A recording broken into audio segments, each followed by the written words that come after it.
Have you been asked to write a response essay and just don't know where to start?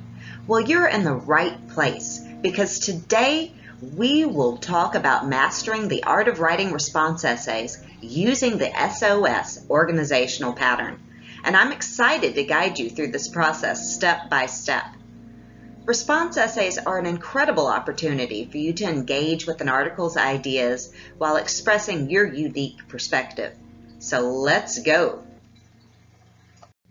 So, what exactly is a response essay? In simple terms, it's your chance to react to and engage with an article or a piece of writing. But it's not just about sharing your thoughts. It's about doing so in an organized and effective way. And for that effective way, we're going to focus on the SOS Organizational Pattern, and we're not talking about sending distress signals, so don't stress. SOS stands for Summary, Opinion, and Support, and this pattern is your roadmap to crafting a well-structured and compelling response essay. Let's start with the first S, Summary. Your response essay should begin with a concise summary of the article you're responding to, and this helps your readers understand the context and main ideas of the article. Think of it as providing a brief overview to set the stage for your response. Moving on to the O, Opinion. This is where your unique voice shines. Express your reaction, thoughts, and opinions about the article. This is your opportunity to engage critically and thoughtfully. And remember, your opinion should be well supported and respectful.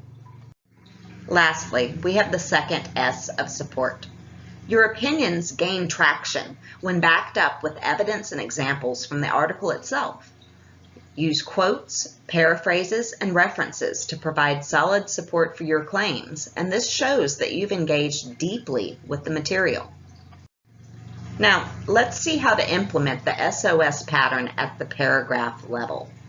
Start with a clear topic sentence that states the main idea of the paragraph.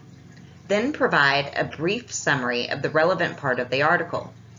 And next, share your opinion, ensuring it's well connected to both the article and the topic sentence. And finally, bolster your opinion with supporting evidence.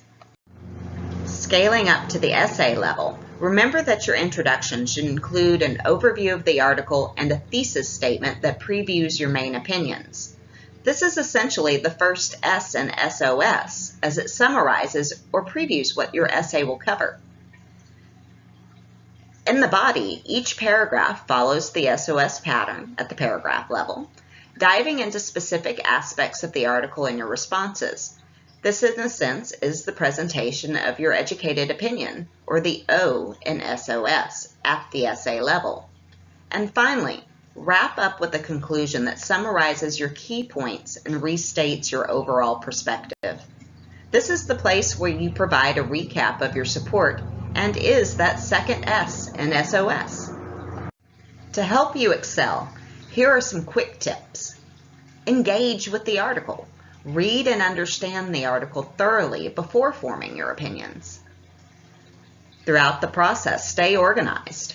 Outline your essay using the SOS pattern to ensure a logical flow to your essay. And balance opinion with support. Maintain that healthy balance between your opinions and the evidence that you provide, without going too heavy on one or the other. And finally, revise and edit. Polish your essay for clarity, coherence, and grammar. And throughout everything, stay respectful. Even if you disagree with the article that you're responding to, maintain a respectful tone in your response. And there you have it. Writing a response essay using the SOS Organizational Pattern is a powerful way to engage with ideas while showcasing your own perspective. Remember, your opinion matters, and when structured effectively, it can make for a compelling essay. I'm confident that armed with this knowledge, you'll be able to craft response essays that truly stand out. So go ahead and dive into your writing assignments with enthusiasm and confidence. And if this video was helpful, be sure to smash that like button and hit subscribe.